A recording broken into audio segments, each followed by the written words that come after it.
বাংলাদেশের অত্যন্ত ভাগ্যবান কিছু ছাত্রছাত্রীদের মধ্যে আমি একজন। ঢাকা বিশ্ববিদ্যালয়ের পাঠ শেষ করে হার্ভার্ড বিশ্ববিদ্যালয় এবং সর্বশেষে কিছুদিন আগে এই অক্সফোর্ড বিশ্ববিদ্যালয়ে পড়ার সুযোগ আমার হয়েছে।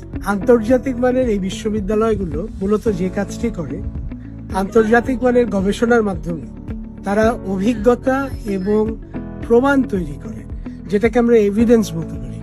অভিজ্ঞতা থেকে তারা রাষ্ট্রীয় যে পলিসি মেকিং বা নীতি নির্ধারণ, সেটার যে গবেষণার উপাদান, সেই উপাদানগুলো সাধারণত রাজনীতিবিদদের বা যারা দেশের উন্নয়নে কাজ করে তাদেরকে দিয়ে থাকে, এবং এর ফলে নীতি নির্ধারণে যারা থাকেন তারা এই গবেষণাগুলোর থেকে উপকৃত হয় এবং এই গবেষণার অভিজ্ঞতাকে কাজে লাগিয়ে দেশের নীতি নির্ধারণগুলো করতে থাকে।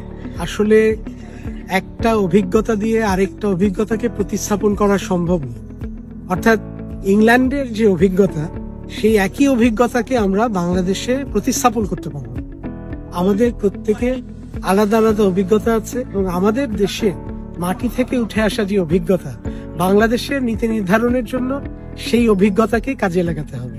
তবে যেটা গুরুত্বপূর্ণ সেটা হচ্ছে আন্তর্জাতিক মানের যে গবেষণাগুলো হয়, সেই গবেষণাগুলোর ফলাফল থেকে আমাদেরকে শিক্ষা নিতে হবে এবং সেই অভিজ্ঞতাটাকে কাজে লাগাতে হবে।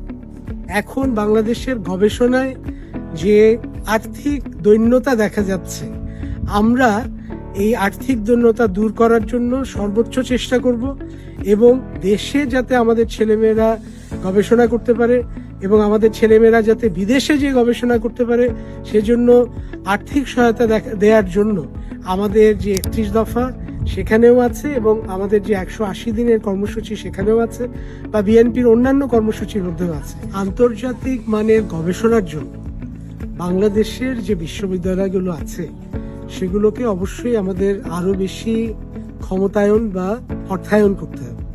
একই সঙ্গে আমি মনে করি আরো যদি আমরা নতুন করে একটি বা দুটি আন্তর্জাতিক মানের গবেষণা করার মতন বিশ্ববিদ্যালয় স্থাপন করতে পারি, সেটাও বাংলাদেশের জন্য খুব কাজে লাগবে। যেমন আমি দু একটা উদাহরণ দিতে পারি। আমাদের দেশের একটা আন্তর্জাতিক মানের সংগঠন হচ্ছে ICGDRB। সেখানে আমরা দেখি যে বিদেশ থেকে প্রচুর গবেষক এসে এই প্রতিষ্ঠানটিতে কাজ করে। আমাদের যদি যথেষ্ট উন্নয়ন একটা গবেষণা করার মতন একটা শিক্ষা প্রতিষ্ঠান থাকে, সেক্ষেত্রে আমরা দেখব বিদেশি গবেষকরা এসেও কাজ করছে। আরো একটা উদাহরণ হচ্ছে তত্ত্বাবধায়ক সরকার। বাংলাদেশ যখন তত্ত্বাবধায়ক সরকার আইনটা প্রণয়ন করেছিল 1996 সালে, সে সময় কিন্তু পৃথিবীর কোথাও এই তত্ত্বাবধায়ক সরকারের এই প্রচলনটা ছিল না, এবং এটার উপরে যথেষ্ট গবেষণার সুযোগ ছিল এবং আছে, এবং বাংলাদেশই এটার জন্য হবে হচ্ছে আদর্শ জায়গা। কাজে বিদেশি গবেষকরাও আমাদের যদি একটা আন্তর্জাতিক মানের গবেষণা কেন্দ্র থাকে বা বিশ্ববিদ্যালয় থাকে, সেখানে এসে উপকৃত হবেন বলে আমি বিশ্বাস করি।